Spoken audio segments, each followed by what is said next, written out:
बिस्मिल्लाहिर्रहमानिर्रहीम, अस्सलाम वालेकुम। प्रोग्राम न्यूज़ टॉक यशवीन जमाल के साथ में हूँ आपकी मेज़बान महा इकबाल। मखसूस नशिस्तों के हवाले से सुप्रीम कोर्ट का तफसीली फैसला जारी हुए 48 घंटे से भी ज़्यादा का वक्त गुजर चुका है, लेकिन इलेक्शन कमीशन फैसले पर अमल दरामद पर ताहाल तज़ब्ज़ुब का शिकार है। सुप्रीम कोर्ट के फैसले पर अमल दरामद के लिए इलेक्शन कमीशन का आज भी इजलास हुआ और ये 7वां इजलास था। ये भी बेनतीजा खत्म हुआ। इस इजलास में शरीक 2 अरकान की राय में तफसीली फैसला जारी होने के बाद फैसले पर अमल दरामद में ताखिर की कोई गुंजाइश बाकी है ही नहीं।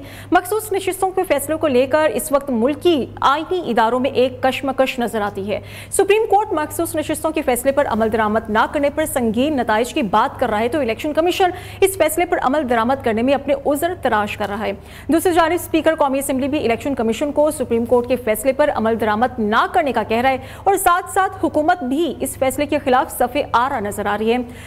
ऐसे में हम देख रहे हैं कि मुल्क में जारी अदम इस्तेहकाम एक आईनी बहरान की जानिब बढ़ रहा है, जिसकी जिम्मेदारी हुकूमत समेत दीगर आईनी इदारों पर भी आयद होती है। आईनी इदारों की माबैन जारी ये लड़ाई अब इदारों के अंदर भी दाखिल हो गई है और हम देख रहे हैं कि इसके जो असरात हैं सुप्रीम कोर्ट में नई जजेस कमेटी के क़याम के बाद मंजर आम पर आना शुरू हो गए हैं। तो ये तमाम तरह डिस्कशन हम करेंगे अपने पैनल के साथ। पैनल पे मेरे साथ आज मौजूद हैं पाकिस्तान तहरीक इंसाफ से हैं सैयद मोहम्मद अली बुखारी साहब और सीनियर कानूनदान होंगे हमारे साथ जहांगीर जतून साहब, जबकि सदर इस्लामाबाद हाई कोर्ट हमारे साथ होंगे रियासत अली आज़ाद साहब। मोहम्मद अली बुखारी साहब, गुफ्तगू का आगाज़ मैं आपसे करूँगी।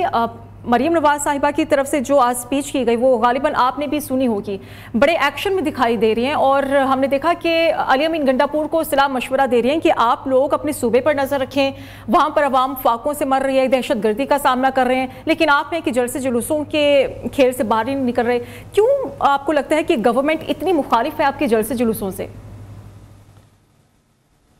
देखें, उस्बिल्लाहि शैतानिर्रजीम बिस्मिल्लाहिर्रहमानिर्रहीम इय्याका नअबुदु व इय्याका नस्तईन अल्लाहुम्मा सल्लि अला मुहम्मदिन व अला मुहम्मद। बहुत शुक्रिया आपका, आपने मुझे प्रोग्राम में इनवाइट किया। देखें, 2 चीज़ें हैं। एक बड़ी मशहूर कहावत है, दूसरों को नसीहत खुद मियाँ फसीहत। तो मरियम साहिबा की तो मिसाल ये है कि इलेक्शन हार के, वालिद साहब हार के, चाचा हार के, कज़न हार के सारे बैठे हुए हैं और फॉर्म 47 की पैदावार के नतीजे में ये लोग आए हुए हैं और उसके बाद उनसे तो इसके अलावा और कोई संजीदा बात तो तवक्को ही नहीं की जा सकती। ना उनको गवर्नेंस का पता है, ना उनको पॉलिटिकल इश्यूज़ का पता है, ना उनके ग्रास रूट लेवल पे लोगों के मसाइल का पता है। और ना जाने उनके वालिद साहब कहाँ गुम हो गए, जो बहुत बड़े सियासतदान समझ के वो लाए थे, उनसे कबूतर भी उड़वाए गए और I don't know where he is right now. और मुल्क इस हालात में जा चुका है कि आज खुशियाँ मनाई जा रही हैं। मैं सुबह देख रहा था एक जो इनका फाइनेंस मिनिस्टर है कि $7 बिलियन जो हैं वो हमें मिलेंगे IMF से। मीनवाइल $1 ट्रिलियन का जो है, 1 ट्रिलियन रुपीज़ का जो है इनफैक्ट इनको मिनी बजट देना पड़ेगा, जबकि पिछला बजट जून में दिया गया। सो कॉम्पिटेंसी भी आपने देख ली इनकी। और अब ये भी नहीं कह सकते कि जी ये किसी और का गुनाह कबीरा सगीरा था, क्योंकि 22 अप्रैल में PDM की गवर्नमेंट आई और यही साहब वज़ीर आज़म थे उसमें जो आज बैठे हुए हैं, यही लोग गवर्निंग पोजीशन में थे। उसके बाद जो केयर टेकर सेटअप आया वो 1.5 साल लगा कर गया और उसके बाद जो 90 दिन के लिए आना चाहिए था, और उसके बाद अभी दोबारा वही लोग बैठे हैं, वही केयर टेकर CM पंजाब आज इंटीरियर मिनिस्टर है। सो सारी वही शफलिंग एंड रीशफलिंग हो रही है। सो मरियम साहिबा से कोई सीरियस नोट की तो है ही नहीं, उनके टिकटॉक वीडियोस ही खत्म नहीं हो रही। और ना ही वो अली बुखारी साहब, मरियम साहिबा की तरफ से भी कहा गया है कि ये बात इलेक्शन जीत कर आके कभी गवर्नेंस उन्होंने की। ये पॉइंट समझ में आया कि वो ये कह रहे हैं कि 6-7 कर लूं माम दूसरी साइड पे। सर, आपकी बात का ये है कि 6-7 साल से वो कह रहे हैं कि आवाम को रिलीफ ही नहीं मिला था। पिछले 6-7 सालों का वो हवाला दे रही हैं। वो कह रहे हैं कि आवाम को अब रिलीफ मिलना शुरू हुआ है तो आप लोगों से बर्दाश्त नहीं हो रहा। नहीं, हमसे क्या बर्दाश्त नहीं हो रहा। ये तो उंगली को, सूरज को उंगली दिखाने के बराबर है ना। आप तो 1985 में भी आपके वालिद साहब मिनिस्टर थे, वहाँ से लेके आज तक आप किसी ना किसी दौर, एक्सेप्ट ये 7-8 साल बीच में निकाल दें, 10 साल भी कर दें, आप लोग बाहर रहे। बाकी तो 30-35 साल आप, आपके चाचा, आपके कज़न, आपके अलावा आपके वालिद साहब, यही लोग रहे। आप तो खुद पहली दफ़ा फॉर्म 47 से जीत कर आई और वो भी इनफैक्ट ओरिजिनली हारी तब फॉर्म 47 कहते हैं। आपको गुड गवर्नेंस का क्या पता?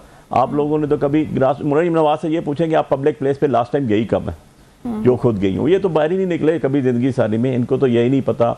इनका तो एक होता है ना पोलिटिकल विजडम होता है, और एक सेकंड चीज़ होती है, जैसे आप सपोज आप ये मुकाबला और या मिसालें दे रहे हैं अली अमीन गंडापुर, यार वो तो स्कूल कॉलेज दौर से जो है वो पॉलिटिकल वर्क कर रहा है, वो यूनिवर्सिटीज़ के दौर में पॉलिटिकल वर्क कर रहा है। वो 13 में भी इलेक्शन जीत के आया, वो 18 में भी जीत के आया, वो 24 में भी जीता और बड़ी सीट जीत के आया, फजल रहमान साहब से भी, उनके भाई से भी। सो कहने का मकसद ये है कि आप पॉलिटिकल वर्कर्स के साथ मुकाबला कर रहे हैं। आपको तो आपकी अपनी पार्टी में इतने एतराज़ात थे आपके ऊपर, आपकी वजह से शायद खाकान अब्बासी बह रहे हैं, आपकी वजह से चौधरी निसार साहब और उस लेवल के सारे लोग बह रहे हैं, क्योंकि आपको तो मुसल्लत किया गया। और कहने का मकसद है कि आपको पंजाब सूबा दे दिया गया, किस तरह दिया ये भी पता है, और आप हमें कह रही हैं कि हम जलसे ना करें। अगर पॉलिटिकल पार्टी जलसे ना करें तो ये तो सरासर ज़्यादती है। आपने 40-40 शिक्के रख के कब हमें कहा जलसा कर देंगे, आप कहेंगे एक टांग पे खड़े होकर जलसा कर दें तो हम जलसा कर देंगे, ऐसे तो नहीं होता। ये तो कॉन्स्टिट्यूशन में कहीं भी नहीं लिखा हुआ जलसा करना। अच्छा, हमारा वो तो बड़ा धमका भी रही है, वो कह रहे हैं कि पंजाब कानून के मुताबिक चलता है और अगर कानून तोड़ोगे तो फिर मुंह तोड़ जवाब नहीं मिलेगा, और ऐसे नाकाम जलसों से बेहतर है कि आप लोग अपने घर बैठे। देखें, उनके कहने या ना कहने से तो कोई फर्क नहीं पड़ता। हम तो पॉलिटिकल लोग हैं ना, मैं खुद पॉलिटिकल वर्कर हूँ, पॉलिटिकल पार्टी का वर्कर हूँ। हमने तो मरियम को नहीं रोका किसी जगह, हमने तो कोई पर्सन स्पेसिफिक लेजिस्लेशन नहीं की थ्रू आउट। आप देख लें हमारे टेन्योर के अंदर, जाएं ये जाकर पेशावर जलसा करें, हम इनको वेलकम करेंगे। निकले तो सही, बाहर अवाम में तो आए, ज़रा इनको आटे दाल का भाव तो पता लगे। जलसा करना is not a joke. Issue ये है कि आप जलसा करने पे पाबंदियां क्यों लगा रहे हैं? पाबंदी है ना कि आपको कहता हूँ जी हमसे पहले 2 पार्टीज अगर मीनारे पाकिस्तान पे जलसा करें, हम करने जाएं, आप कहें नहीं आप इधर नहीं करेंगे, आप जाके कॉर्नर में 30 किलोमीटर बाहर करेंगे। बाकी पार्टी इस्लामाबाद डी चौक में बैठे हैं, हम कहें जी हम यहाँ पर एहतजाज लीगल फ्रेमवर्क में रहते हुए करते हैं, कॉन्स्टिट्यूशन राइट। आप कहें नहीं जी आप 35 किलोमीटर से जानी चले जाएं। यार ये चीज़ें लोगों को नजर आती है ना। ये 2024 है, ये 1985 तो नहीं है कि जो आपके वालिद साहब ने जुनेजो के साथ किया किसी को पता ना हो, जो बेनज़ीर भुट्टो शहीद के साथ आपके खानदान करता रहा नुसरत भुट्टो के साथ पता ना हो, जो छांगा मांगा जो सुप्रीम कोर्ट के साथ किया। अब तो जो कुछ होता है वो सोशल मीडिया का दौर है। आप टेलीविजन पे, आप प्राइवेट चैनल्स पे टेलीकास्ट ना करें तब भी न्यूज़ सबको पता चल जाती है। सो एवरीवन नोज कि क्या हो रहा है, कौन कर रहा है, कैसे हो रहा है। मरियम नवाज साहिबा की अपनी वर्थ क्या है, ये तो खुद आ रही हुई है इलेक्शन, इनके वालिद साहब हारे हुए हैं डॉक्टर साहबा से, इनके मतलब everything is very much clear. सारे डॉक्यूमेंटेशन उठा के देख लें वहाँ। जी आईनी तरमीम के लिए हम देख रहे हैं कि हुकूमत की तरफ से डॉक्यूमेंटेशन उठा के देख लें इनके। स्पीकर अयाज सादिक ने राबिता किया है परवेज इलाही से, तो वो तो कह रहे हैं कि आप लोग हमारा साथ दें, ये आईनी तरमीम क्योंकि पब्लिक इंटरेस्ट के लिए है तो आप लोगों को साथ मिलकर बैठना चाहिए। पीटीआई मान जाएगी जो ऑफर की गई है गवर्नमेंट की तरफ से? जी बिल्कुल भी नहीं, बिल्कुल भी नहीं। पहली बात तो ये है कि जो इस्लाहात या अमेंडमेंट्स करना चाहते हैं, ज़रा आप किसी मुस्लिम लीग के बंदे से जो सिटिंग गवर्नमेंट है और पीपल्स पार्टी को इवन आप पूछ लें कि यार आप अमेंडमेंट्स कौन कौन सी करें, इनको तो पता ही नहीं है। जी। मेरे पास खुद जो डॉक्यूमेंट आया, मैं एक प्रोग्राम में बैठा हुआ था, अल्लामा कफ़ैतुल्लाह साहब मेरे साथ बैठे हुए थे, तो वहाँ पर डिस्क्लोज हुआ, उसमें 48 अमेंडमेंट्स थी जो मेरे पास कॉपी आई, जो मैंने देखी। उसके बाद किसी में 54 है, कोई कहता है 81 है।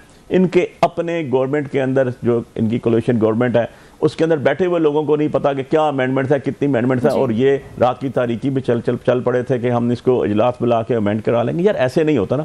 कॉन्स्टिट्यूशन अमेंडमेंट 18 आई, जिसको ये बड़े दावेदार हैं पीपल्स पार्टी वाले भी और ये भी, उसके अंदर मोर देन 350 आवर्स डिबेट हुई, एक कमेटी बनी, 41 बंदे हुए।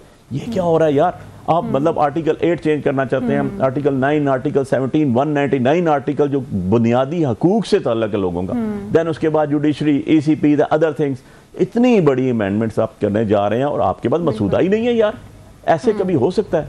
मतलब कोई जहालत की भी इंतहा है ना। आप टेबल करें ना उसको, सारी दुनिया को पता चले, एक एक शेक पे 10-10 दिन बहस करें, ओपन तो करें उसको। ये सारी गेम डिपेंड भी तो करे ना कि मौलाना फजलुर रहमान पर, 63A खत्म करके आप मौलाना को आप किस तरह से अपने काबू में करेंगे, क्योंकि गवर्नमेंट तो पूरी तरह तैयार है कि मौलाना को अपनी तरफ करेंगे और आईनी तरमीम में कामयाबी हासिल करेंगे।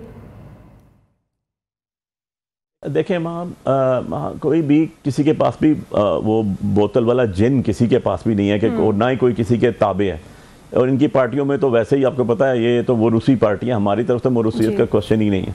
द इशू ये है कि आप किसी को पाबंद नहीं कर सकते।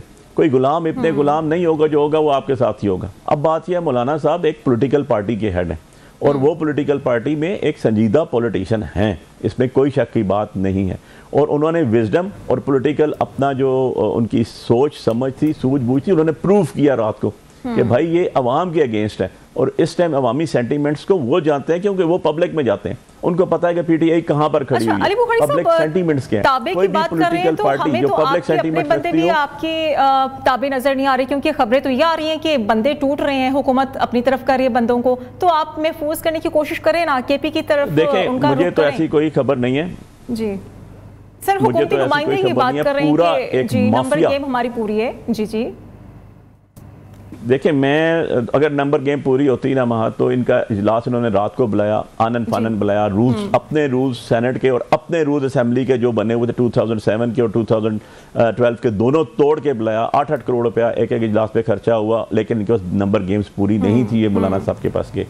सो अगर नंबर गेम्स होते तो इन्होंने ना आपसे पूछना था ना हमसे पूछना था, इन्होंने बैठ के कर देनी थी अमेंडमेंट्स और उसके बाद देखना था। बेसिकली तो ये आज़ाद अदलिया के कॉन्सेप्ट को ख़त्म कर रहे हैं ना, जो इवन एंड अदरवाइज जो हमारा बेसिक ऑब्जेक्टिव रेजोल्यूशन है, जो हमारे कॉन्स्टिट्यूशन का हिस्सा है और जो हमारी शरीयत हमें बताती है कि अदलिया जो काजी और कयूद की पावर है उसको आप ख़त्म करके परे कर दें, तो आप तो कंट्रेरी टू इस्लाम जा रहे हैं, कंट्रेरी टू द कॉन्स्टिट्यूशन जा रहे हैं और अमेंडमेंट कर रहे हैं, वो भी चोर रस्ते के जरिए। This is not possible. अब आप कहती हैं कि जी हमारे बंदे, मैं आपको गारंटी से कहता हूँ कि अगर ये मसूदा टेबल हो जाए और हर एक बंदे को जो असेंबली में बैठा हुआ, बेशक वो फॉर्म 47 का क्यों ना इनके साथ बैठा हो, मैं कहता हूँ इनके बंदे भी उसके ऊपर एग्री नहीं करेंगे। बिलीव मी, आप देख लीजिएगा, जो भी अवाम में जाने वाला आदमी है, जो पब्लिक मासेस में जाता है, जिसको पब्लिक सेंटिमेंट्स का पता है, वो कभी भी इस तरह के कानून साजी का हिस्सा नहीं बनेंगे, क्योंकि ये फॉर एवर एक स्टिग्मा है जो किसी के माथे पर लगेगा। आप देख लीजिएगा इसको, मार्क माई वर्ड्स।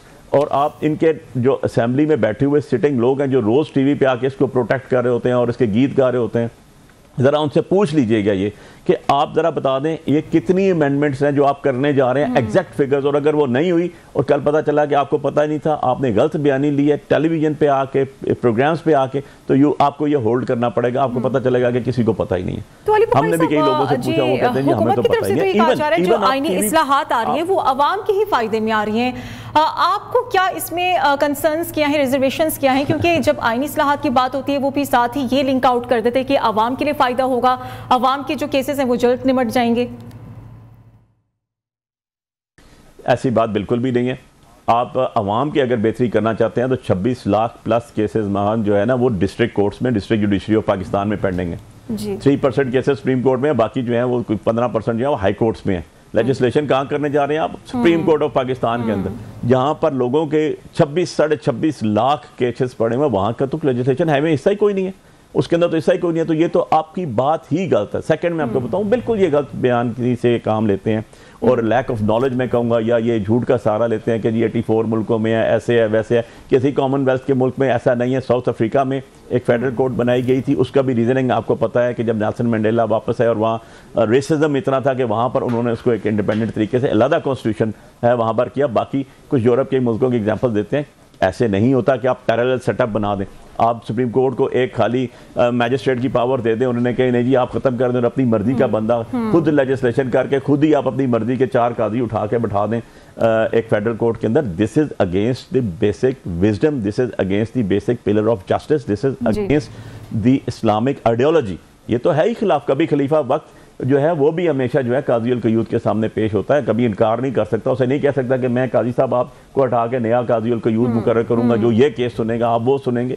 ऐसी चीजें नहीं होती। ये सरासर जो है लोगों के राइट्स के ऊपर डाका है। आप आर्टिकल 199 देख लें। अब आर्टिकल 199 के सारी चीजों से क्या ताल्लुक? जी, रावलपिंडी में जो जलसे का आपकी तरफ से ऐलान किया गया है, पहले तो रावल पिटीशंस फाइल होती है, मियांवाली की तरफ आप जा रहे थे, आप उसकी बजाय आप रावलपिंडी की तरफ जा रहे हैं। अभी जो गुज़श्ता रोज डेवलपमेंट हुई है उसके बाद कहा जा रहा है कि अब रावलपिंडी की तरफ रुख किया जा रहा है, इदारों को प्रेशराइज किया जा रहा है पीटीआई की तरफ से। देखिए, इदारों को प्रेशराइज करने का इससे क्या ताल्लुक? मैं तो हैरान ये हूँ यार, हम जलसा करने जा रहे हैं लियाकत बाग में। आज से जलसे नहीं हो रहे, सन 1950 से जलसा हो रहे हैं। जब से पाकिस्तान बना 47 से जलसे हो रहे हैं। यहाँ पर ही सबसे बड़े जलसे हुए। पिंडी में इससे ज़्यादा मिडल पॉइंट जगह और है ही कोई नहीं। मिडल ऑफ द सिटी जो एक जगह है, और वहाँ पर हर एक के जलसे होते हैं। कुछ दिन पहले जमात इस्लामी करके गई है। भाई इसका इदारों से तो कतन ताल्लुक नहीं है। और हमारा कोई एक जलसा नहीं हो रहा, हमारा कंटिन्यूएशन ऑफ जलसे स्टार्ट हो गए। आपको याद होगा कि आप ही के शायद प्रोग्राम में मुझसे पूछा गया था कि जी क्या सक्सेस है लाहौर वाले जलसे की। मैंने कहा जी सबसे बड़ी सक्सेस ये है कि हमें इन्होंने हाथ पांव बांध के शहर से बाहर भी जलसा करने की इजाज़त दी और लाखों तादाद में लोग आए।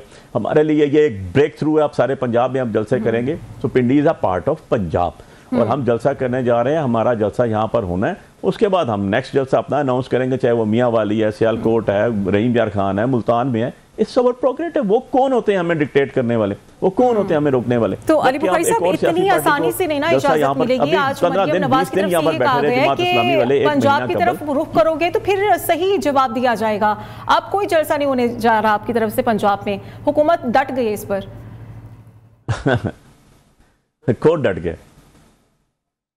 देखिए, हमने तो पिटिशन कर दिया है लाहौर हाई कोर्ट पिंडी बेंच के अंदर। सुबह उन्होंने तलब भी कर लिया है। ये डीसी, डीपीओ, डीसीओ, ये सारे के सारे सरकारी मुलाजम हैं। हम ये किसी एक बीबी के मुलाजम नहीं है जो एक बैठी हुई है वहाँ पर कहती है ये कर दूंगा वो कर दूंगी। वो आज है कल नहीं होगी, उससे पहले कोई और थे। इशू ये नहीं है, इशू ये है कि आप एक ऐसा प्रेसिडेंट्स बनाते जा रहे हैं, ऐसी प्रेसिडेंट्स बनाते जा रहे हैं। वो कहते हैं ना, बाज़ दफ़ा हाथों से गिरा डग लगाई हुई दांतों से खोलनी पड़ती है। और ये नवाज शरीफ साहब और इनकी पार्टी का पिछले 84 सन से लेके सन 84 से लेके आज तक देख लें, इनका दस्तूर है। इन्होंने खुद ऐसी कानून साजी की और सबसे पहले उसके शिकंजे में ये खुद ही आए। ये इनकी हिस्ट्री आप चेक कर लीजिएगा, 84 से आप चलते हैं देखते हैं, देन उसके बाद यहाँ तक आप देख लें कि ये उस सब जो इन्होंने किया ये खुद ही डिबैकल्स करते गए और अल्टीमेटली खुद ही उसके अंदर गिरे, उसी खड्डे के अंदर।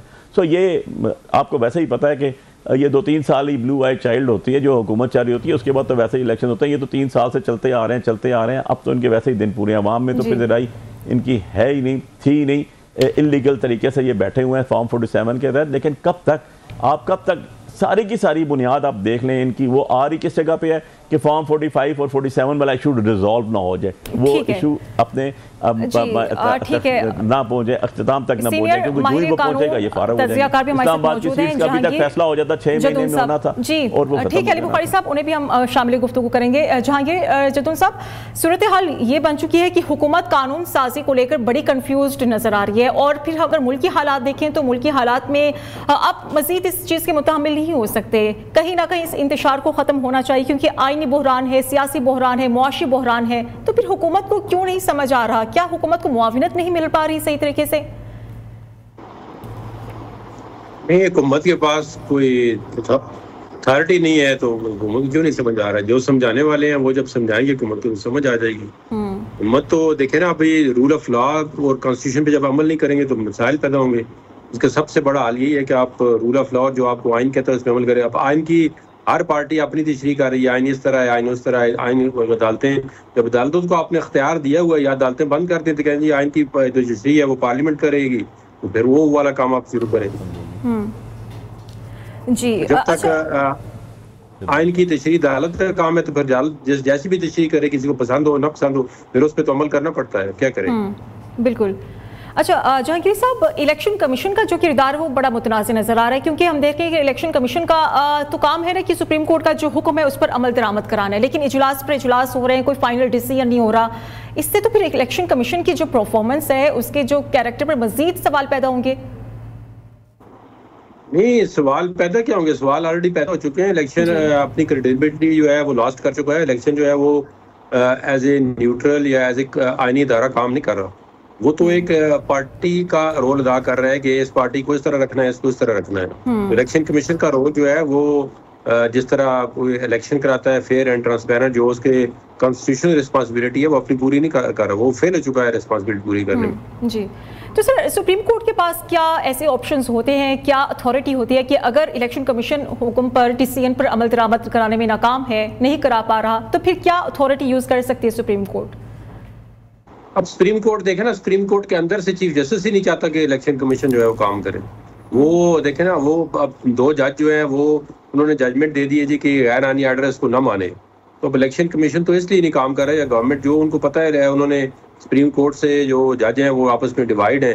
वो जब भी कोई इदारे के जो करता धरता है, जिनके पास अख्तियार होता है वो डिवाइड होंगे, तो वो इदारा जो है फिर अपनी आईनी जिम्मेदारी जो है परफॉर्म करने में हमेशा जो है फिर वो नाकाम होता है। तो इस तरह सुप्रीम कोर्ट को भी उन्होंने इस मैच पे खड़ा कर दिया है कि 8 जज एक पास से एक तरफ है, उन्होंने कहा जी हमारा ये आर्डर जो जजमेंट इम्प्लीमेंट करें, और आगे से 2-3 जज जो है चीफ जस्टिस समेत जो है वो उसको जो है इम्प्लीमेंट करने में जो है वो नहीं इंटरेस्टेड। तो जब ये काम होगा तो फिर ज़ाहिर इदारे की साख तो खत्म हो जाएगी।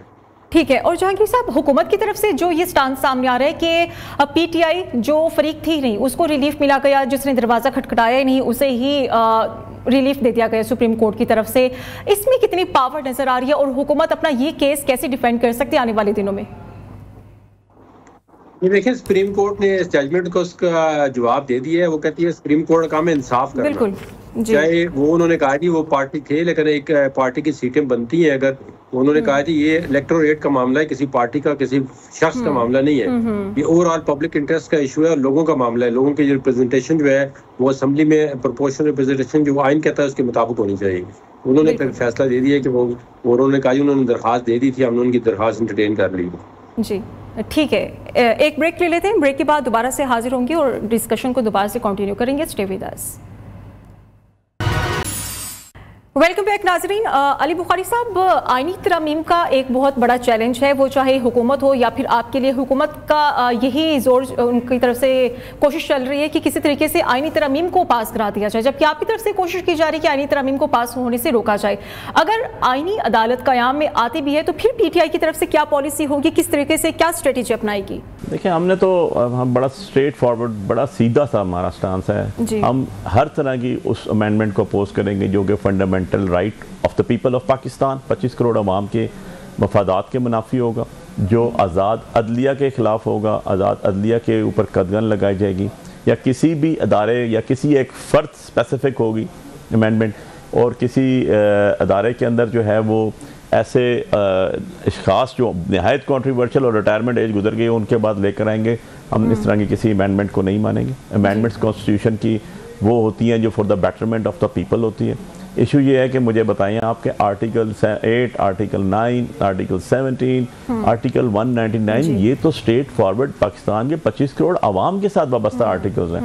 मतलब कई बंदा किसी जो हाई कोर्ट में से रुजू करता है अपनी कंसर्न हाई कोर्ट से, जब उसको ग्रीवेंसेस होते हैं आर्टिकल 199 में, आपने तो उसकी पावर भी खत्म कर दी इसके अंदर। अच्छा, तो अली बुखारी साहब, यही तो गवर्नमेंट कह रही है ना कि इन तरमीम में आप लोग हमारा साथ दें, किसी को बुला भी नहीं सकती, गवर्नमेंट की तरफ से ऑफर की जा रही थी, बंदे को बरामद भी नहीं करा सकती। आप ही उन्हें समझा दें कहाँ गलत है हुकूमत और क्या चीजें उन्हें कवर करनी चाहिए। आपको मिलकर बैठना चाहिए ना, आईनी तरमीम अगर वो लेकर आप भी रहे तो सलाह मशवरे से काम कर लें।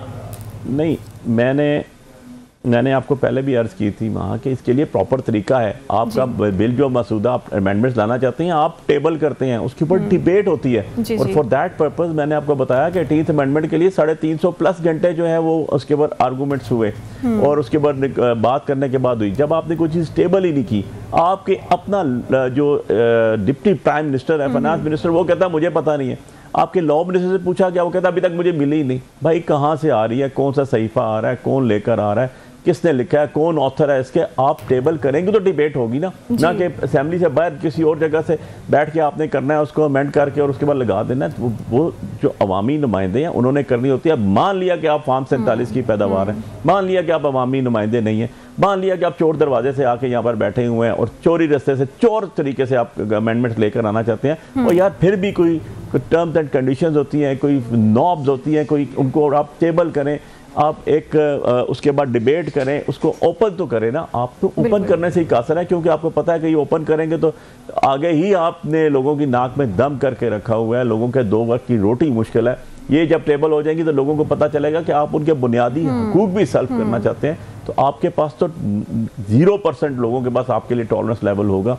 आपका तो नामो निशान वैसे ही सियासत में नहीं है, अदरवाइज भी खत्म हो जाएगा। ठीक है, जहांगीर साहब कन्विंस टू कि हमने तो इसको जो भी फंडामेंटल राइट्स लोगों के साथ मुनाफी होगा, अदालत आज़ाद अदलिया के ऊपर कदगन लगाएगा। किसी अदारे को, ECP टाइप अदारे को आप एक्सटेंशन देके पार्टी बनाना चाहते हैं, इख्तियारात वसी करना चाहते हैं, जो कि कोई लेजिस्लेटिव बॉडी नहीं है, वो एक कॉन्स्टिट्यूशन अदारा है जिसका काम है फेयर, फ्री, ट्रांसपेरेंट इलेक्शन करना और करप्ट प्रैक्टिसेस को ऊपर खत्म करना, उसका जो कि खुद एक पार्टी बनी हुई है हर जगह, उसके ऊपर जो है आप जो ये रवैया है समझ से बाहर है कि हुकूमत इतना इमेच्योर बिहेवियर क्यों दिखा रही है। वो चाहे आईनी तरमीम का मामला हो या फिर मखसूस नशिस्तों का फैसला हो, उसे मानने से इनकार कर रही है। आईनी तरमीम को हम देखें तो बड़ी जल्दबाजी में उनकी तरफ से सारा अमल करने की कोशिश ही है, मुसविदा भी तैयार नहीं था।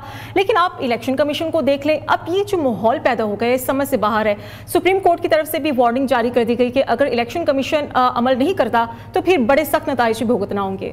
जी। मैंने कहा देखें आपके सामने है कि हालात खराब से खराब तर हो रहे हैं। हाँ जी। कोई अदारा जो है अपनी आईनी हदूद में वो अमल करने के लिए तैयार नहीं है, और हमें तो समझ नहीं आती कि अदारे जो है वो किस तरह चलाए जा रहे हैं और उनके पीछे क्या मुहर्रिकात हैं।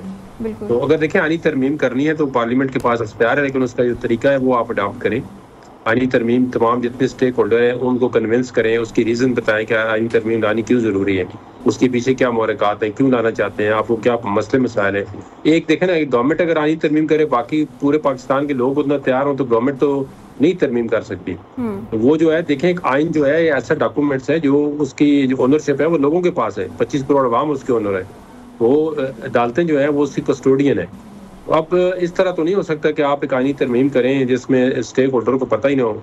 तो आप डिबेट के लिए आईनी तरमीम को ओपन करें, फिर उसमें देखें कि क्या जरूरी है और क्यों जरूरी है और किस वक्त जरूरी है। तीनों चीजें जो है ना बड़ी इंपॉर्टेंट होती है। बिल्कुल। तो जब आपकी यही तो बात है ना कि टाइमिंग्स का बड़ा मसला आ रहा है। हुकूमत की तरफ से जो आईनी तरमीम सामने आ रही है वो टाइमिंग्स बड़ी मैटर कर रही हैं, क्योंकि आवाज़ें ये पैदा होना शुरू हो गई हैं कि पसंद नापसंद जजेस को रखना चाहते हैं ये लोग, और इसके अलावा जो जस्टिस काजी फाइजी हैं चीफ जस्टिस, उनकी मुद्दत मुलाजमत भी ख़त्म होने जा रही है। तो इस चीज़ को रखते हुए फर्द वाहिद को ओब्लाइज करने की कोशिश की जा रही है।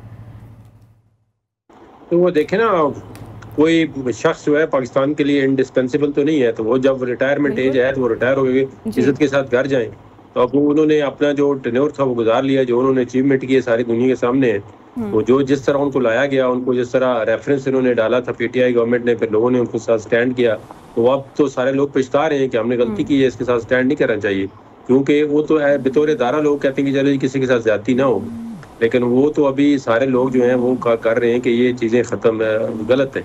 अब इस तरह देखें ना जी, अब जिस तरह वो कहते हैं कि जी अब किसी अब हम कहते हैं जी सुप्रीम कोर्ट 2 हिस्सों में बढ़ चुकी है, तो इसमें सुप्रीम कोर्ट में सेपरेट करने का जिम्मेदार जो है सबसे बड़ा जो है वो चीफ जस्टिस खुद है। तो अगर चीफ जस्टिस जो है वो अपने एक अदारे को बतौर अदारा नहीं समझते तो फिर उसमें बड़े जो है ना आईनी बुरान पैदा होने का खतरा है। जी, तो जहांगीर साहब, अदालत पर अदालत बनाने का ये तासुर भी सामने आ रहा है। क्या लगता है कि आईनी अदालत का जो कयाम है इतना नागुज़ीर क्यों होता जा रहा है हुकूमत की तरफ से? देखो, मेरा अपना पॉइंट व्यू है कि अगर आईनी अदालत आपने बनानी थी तो आप साल पहले बनाते या आप 2 महीने बाद बना लें, 1 महीने बाद, लेकिन ये काम नहीं है। वो कहते हैं काजी फाइज ईसा के रिटायर होने से पहले आईनी अदालत पे अख्तलाफ नहीं है। अगर आईनी अदालत की चीज़ें आप तय करें कि उन्होंने क्या करना है, उसका मकसद क्या है, या तो आप कहते हैं ये केस जल्दी डिस्पोजल हो तो उसके लिए आपको डेटा कलेक्ट करें, फिर लोगों के साथ शेयर करें, ये तो फिर आईनी अदालत आप बनाएंगे तो ये आगे से ज़्यादा दुगने मसाइल हो जाएंगे, तो फिर उसका कौन जिम्मेदार होगा? अगर आपने सिर्फ इसलिए बनानी है कि जी सियासतदानों के केस उधर जाएं, तो अगर वो अदालत जो है वो उस तरह काम नहीं कर सके जो आपकी तवक्कुआत है, या आप किसी खास मकसद के लिए आईनी अदालत बनाना चाहते हैं, इस गवर्नमेंट को कोई लिवरेज देना चाहते हैं, तो फिर तो वो काम ठीक नहीं है। बिल्कुल। रियासत अली आज़ाद साहब ने भी हमें ज्वाइन किया है, उनसे भी हम इस तमाम तर मामले पर बात करेंगे। रियासत अली आज़ाद साहब, ये सूरत हाल तो बड़ी पेचीदा होती जा रही है हुकूमत के लिए भी, और अगर हम मुल्की मसाइल की बात करें तो मुल्की मसाइल से सबकी तवज्जो हट गई है। अभी सिर्फ जो मामला सामने आ रहा है मखसूस नशिस्तों का जो फैसला है उस पर अमल दरामद कैसे कराना है, आईनी तरमीम का जो हुकूमत की तरफ से कोशिश की जा रही है कि वो किसी न किसी तरीके से पास कर दी जाएँ, चाहे वो जायज़ तरीका या फिर नाजायज़ तरीका। सिर्फ ये सूरत हाल तो अवाम के लिए बिल्कुल भी ठीक नहीं है। बिस्मिल्लाहिर्रहमानिर्रहीम। सबसे पहले तो मैं ये गुजारिश करता हूँ कि जो आईनी अदालत की बात कर रहे हैं, हमने हमेशा इस मुल्क के अंदर आज़ाद अदलिया की जंग लड़ी है, और हमने इस मुल्क के अंदर वकला तहरीक से लेके आज तक उस जंग को जारी रखे हुए हैं। हम इस मुल्क के अंदर चाहते हैं इस मुल्क के अंदर आइन और कानून और इस मुल्क के अंदर सुप्रीमेसी ऑफ पार्लियामेंट हो, हम इसके लिए जदोजहद कर रहे हैं। लेकिन इस वक्त ये सारी प्रपोज जो अमेंडमेंट ला रहे हैं, इसके पीछे मेलस है, मेला फाइडी है। क्या आसमान गिर रहा है कि जिस तरह से आप बगल में से डॉक्यूमेंट निकाल के और लेजिस्लेशन करना चाह रहे हैं, क्या आपको नहीं पता कि नेशनल असेंबली के अंदर जो रूल्स ऑफ बिजनेस है 2007 और सेनेट के 2012, आपने उनको क्यों नहीं फॉलो किया? आपने जो कॉन्स्टिट्यूशन के अंदर प्रोसीजर लेजिस्लेशन का दिया कि आपने उसको क्यों नहीं फॉलो किया? भाई पार्लियामेंटेरियन जिन्होंने इसके ऊपर अपनी डिबेट और अपनी आउटपुट देनी है, उनको पता ही नहीं ड्राफ्ट क्या है। तो ये कौन सी लेजिस्लेशन है? मजबूरी के तहत आप ये सब कुछ कर रहे हैं। आप जिस अदालत को बनाना चाह रहे हैं, आप सुप्रीम कोर्ट ऑफ पाकिस्तान को आउटसोर्स करना चाह रहे हैं, रिडेंडेंट करना चाह रहे हैं। अच्छा रियासत अली साहब, यही तो समझ नहीं आ रहा कि हुकूमत को ऐसी कौन सी मजबूरी है जो रातों रात ये काम करना चाहती थी, उसके बाद फिर इतनी क्रिटिसिज्म भी बर्दाश्त करना पड़ी हुकूमत को। मैं इसमें बड़ा कैटेगोरिकली बताने लगा हूँ। माँ मुझे 1 मिनट आप प्लीज दीजिएगा। सवाल पैदा होता है कि अगर आप 184(3) के अख्तियारात सुप्रीम कोर्ट से ले लेंगे, 199 की पावर जो रिट ज्यूरिसडिक्शन है उसको कर्टेल कर देंगे, आर्टिकल 8 और 9 को आप अमेंड कर दें, और सबसे ज्यादा इंपॉर्टेंट और डेंजरस इस मुल्क की जमहूरियत के लिए जो आर्टिकल 17 सब आर्टिकल 2 है, अगर उसके अंदर आप किसी पॉलिटिकल पार्टी को बैन करना चाहेंगे तो वो जो रेफरेंस भेजने वाली प्रोविजन थी वो खत्म हो जाएगी। आप रेफरेंस नहीं भेजेंगे तो आपका एग्जीक्यूटिव का अख्तियार होगा बाय हुक कर ग्रुप, जिस पार्टी को आप पसंद नहीं करते उसको आप पारित कर देंगे। तो इसलिए एक पॉलिटिकल पार्टी इस मुल्क के अंदर है, तो एक मेजॉरिटी पार्टी इस मुल्क के अंदर उसने हुकूमत की है और सबसे ज्यादा वोट भी उस पॉलिटिकल पार्टी को मिले। अगर आप उसको बैन करना चाह रहे हैं और आपको कोई रास्ता नहीं, अगर आप रेफरेंस भेजेंगे तो सुप्रीम कोर्ट डिक्लाइन कर देगी। अब जब वो रेफरेंस वाली प्रोविजन निकाल देंगे तो सीधी सीधी बैन हो जाएगी। फिर 184 के तहत जो सुओ मोटो या पब्लिक इंटरेस्ट लिटिगेशन है वो खत्म कर देंगे। आप वो अदालत बनाने जा रहे हैं जो सुप्रीम कोर्ट के ऊपर है, सुप्रीम कोर्ट मतलब जी अदालत के ऊपर अदालत। इम्पोर्टेंट चीज है कि जिसमें तैनाती सियासी तरीके से की जा रही है, प्राइम मिनिस्टर उसका चीफ जस्टिस और जजेस को तैनात करेगा, तो माँ मुझे बताए वो अदालत प्योरली सियासी अदालत होगी। उसके अंदर मुझे बताए अगर लॉ रिफॉर्म और जुडिशल रिफॉर्म की आप बात करते हैं तो जो कॉन्स्टिट्यूशनल मैटर है पाकिस्तान के अंदर या सुप्रीम कोर्ट के अंदर वो टोटल 187 है। आपने जुडिशल रिफॉर्म लाना है तो 7 से 8 लाख केसेस डिस्ट्रिक्ट कोर्ट्स के अंदर पेंडिंग है, और अगर आप जुडिशल रिफॉर्म लाना चाह रहे हैं तो इस्लामाबाद हाई कोर्ट के अंदर 16,500 केसेस पेंडिंग है। वहां पे लगता है हुकूमत को कि बाकी तो रावी सब चैन लिख रहा है सिवाय इसके के जुडिशल रिफॉर्म के और कोई। अच्छा रियासत अली साहब, ठीक है, इस तमाम के सूरत हाल में ये बताइएगा कि वकला की तरफ से क्या स्ट्रेटेजी होगी, कोई एहतजाज किया जाएगा या फिर हुकूमत को टफ टाइम देने की कोशिश की जाएगी? देखिए हमने तो माँ इसमें बिल्कुल डिसाइड किया हुआ है कि हम इसको अपोज करेंगे, और जहां तक एहतजाज का ताल्लुक है तो भी तो चूंकि मुसीबत कुछ दिनों के लिए टल गई है और हम ये समझते हैं कि अगर ये ऐसा हुआ तो हम इसको अपोज भी करेंगे, इस पे एहतजाज भी करेंगे, और इसके लिए कुछ भी करना पड़ा, तहरीक है, कन्वेंशन है, प्रोटेस्ट है, वो सब कुछ हम तमाम वो जो हमारे मुतलका चीजें आप उसको आप करेंगे। इस मुल्क को जंगल का कानून नहीं हम बनने देंगे और जुडिशल हम नहीं बदलने देंगे। हाई कोर्ट के 6 जो 8 में से 6 जजेस थे उनको सैल्यूट मारते, उन्होंने खत लिखा है, उनको सबक सिखाने के लिए उनकी जो आर्टिकल 200 है उसको अमेंड करने के लिए जा रहे हैं। हम ये तो नहीं कि आपके पास मैंडेट आ गया तो आप जो दिल करता है आप करते रहे, ये नहीं है। सदर इस्लाम बिल्कुल। चलें जी, एक ब्रेक ले लेते हैं, ब्रेक के बाद दोबारा हाजिर होंगे। जी वेलकम बैक नाजरीन। अली बुखारी साहब, विफाकी वज़रा की तरफ से कहा जा रहा है कि जो पार्लियामेंट की कानून साजी है वो सुप्रीम कोर्ट के फैसलों से बालातर है। हालांकि बात तो ये है ना कि सुप्रीम कोर्ट का जो फैसला है वो हरफ आखिर है, तमाम इदारों को उस पर अमल करना होता है, ये लाजिम होता है। बिल्कुल, वहाँ ऐसे ही बात है कि जब आप कोई भी कानून साजी करते हैं तो बिल्कुल इसमें कोई शक की बात नहीं कि कानून साजी का इख्तियार पार्लियामेंट के पास है, लेकिन उसके लिए मैंडेटरी रिक्वायरमेंट है कि पार्लियामेंट जो है वो कॉन्स्टिट्यूशनल तरीके से इलेक्शन कंटेस्ट करके इलेक्शन जीत के आई हो, ना कि फॉर्म 47 की तरह चोर रास्ते से आई हो। और इवन अनदर वे इन चोरों के रास्ते से आए हुए चोरों के भी अगर कोई अमेंडमेंट कर देते हैं, और अगर सुप्रीम कोर्ट उसको समझती है कि ये basic spirit of the constitution जो है उससे ये कॉन्ट्रेरी है, तो वो उसको अंडू करती है। और सुप्रीम कोर्ट ही का काम है कि वो कॉन्स्टिट्यूशन की तशरीह करे। अब तशरीह करना उसका काम है, और वो कोई जजमेंट दे देती है तो कभी ऐसे हो सकता है कि सुप्रीम कोर्ट किसी के मर्डर केस के अंदर किसी को हैंग सेंटेंस दे देती है या किसी को लाइफ इम्प्रिजमेंट दे देती है, तो ये कानून साजी कर दी जाए कि नहीं जी इस शख्स को जो है वो सुप्रीम कोर्ट ने सजा दे दी है, इसकी सजा खत्म करके हम उसको बरी कर देते हैं। ऐसे तो नहीं होता। आईनी इस्लाहात जरूरी भी हैं जहांगीर साहब, तो फिर क्या यही कहा जा सकता है कि हुकूमत की तरफ से सिर्फ टाइमिंग्स गलत है? आईनी इस्लाहात लेकर आई लेकिन कुछ अर्सा पहले ही लेकर आते या फिर बाद में, क्योंकि इदारों की लड़ाई भी हो रही है, इस इदारों की लड़ाई को खत्म करने की बड़ी जरूरत है। हुदूद व क़ुयूद का तयन कौन करेगा?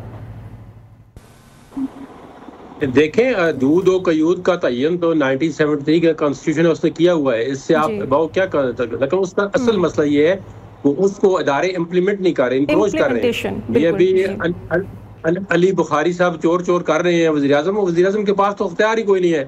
ये तो इनको चाहिए कि जो रावी चैन लिख रहा है उसके मुताबिक बात करें कि रावी क्या कर रहा है। ये देखे ना, ये टारगेट करते हैं गवर्नमेंट को, गवर्नमेंट टारगेट करती है पीटीआई को, लेकिन दोनों जो फ्रीकैन है, तनकीद बात है, और दोनों जो फ्रीकैन है जो असल बंदे हैं उनकी तरफ इशारा ही नहीं करते। ये जो ये काम करा रहे हैं, गवर्नमेंट के पास, इनके पास कितनी पावर थी पीटीआई जब 2018 में थी, तो आपकी गवर्नमेंट के पास क्या पावर है? गवर्नमेंट जो है वो पावरलेस है। इदारे अपने जो आनी जो कॉन्स्टिट्यूशनल कंट्रोल है उसमें परफॉर्म नहीं कर रहे, अपनी मर्जी से चल रहे हैं। तो जब अदारे अपनी मर्जी चलेंगे, अपनी हदूदों की यूद में काम नहीं करेंगे और आपका जो रूल ऑफ लॉ है, जो कॉन्स्टिट्यूशन है, लेटर एंड स्पिरिट जो इम्प्लीमेंट नहीं होगा, तो फिर यही मिसाइल पैदा होंगे। अब इसमें जिस पार्टी की हुकूमत आती है वो दूसरी पार्टी के पीछे पड़ जाती है, और जो इस्तेमाल करने वाले हैं वो उनको इस्तेमाल कर रहे हैं, वो अंदर करते रहेंगे, उनके पीछे पड़ने वाला कोई भी नहीं है। ठीक है सर, इन शॉर्ट बात यह है कि तमाम इदारे अगर अपनी अपनी जिम्मेदारियां पूरी करें तो फिर हो सकता है कि मुल्क की हालात कुछ बेहतरी की तरफ जाएं, क्योंकि अभी तो मुल्क सिर्फ हम ये देख रहे हैं कि इंतशार की तरफ जा रहा है, वो चाहे हुकूमत की तरफ से हो फिर या फिर अपोजिशन जमातों की तरफ से हो। प्रोग्राम का वक्त भी खत्म हो गया है और मुझे इजाज़त दीजिए, फिर मुलाकात होगी। अल्लाह हाफिज़।